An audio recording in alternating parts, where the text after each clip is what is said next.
Okay, I saw something on the first day of qualifying, Monday, at Roehampton. The grass was slick. It was wet, a little bit wet that day. Moisture was trapped. There was a lot of humidity. By the second day, it had torn up enough that it was a little better. But in that first day, balls were slipping through quick. Okay, now I watched the match between Nicholas Mahut and J.P. Smith, and there were several factors at play, three big ones I would talk about.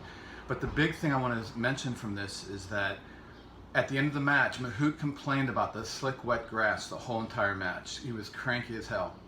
And at the end, they asked J.P. Smith in an interview, what did you think of that Mahut was complaining so much? And he said the classic statement people make, and they've made forever, it's the same for both. He actually went as far as to say it wasn't wet on one side and dry on the other side. It was the same for both. Problem is, these aren't the same players. So since these are not the same players, it was not the same for both. In fact, again, I'll use that little analogy I like to make. It's an extreme analogy, but you put Superman and Batman on each side of the court, and you say there's kryptonite everywhere. It was the same for both. It wasn't just kryptonite on one side. Superman has an issue with that. Batman doesn't. Now, here's how I'm going to explain this. The three factors. Number one, I look at, this is what I look at. What just happened in the journey of the tennis player? Well, Nicholas Mahut just went to the quarterfinals of the Queen's Club tournament prior to Wimbledon qualifying, and he had to go through qualifying himself there, then get to the quarterfinal. He played like 6 tough matches. He's older now, he's beat up a little bit, his body was definitely flat. He had what I would call a flat body, a tired, if you will, tired body coming into the match. Not that he was fatigued or tired, but he was flat. His body was tired. It was beat up, a little sore. So that's number one. So that was to his disadvantage, and it's going to tend to make you cranky. I mean, these kind of things make, the physical condition, ask older people, ask me, when you have a physical issue, you tend to get cranky, okay? And then the second part was it was wet grass, which Mahut made it very plain, very clear. He complained about it the whole entire time.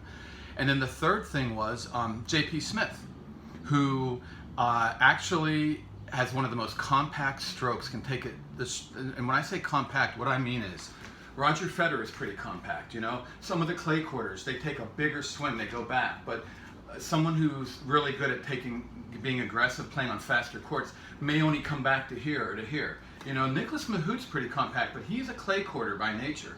People forget this. He does great on grass because his big serve and he's aggressive. He has power. He can volley, doubles guy, and all this. But he did grow up on grass, and his swing is a little he's pretty compact, but it will go back to maybe here. Okay, he has a one-handed backhand. Okay, J.P. Smith, who's a lefty, literally was taking the ball like this, boom.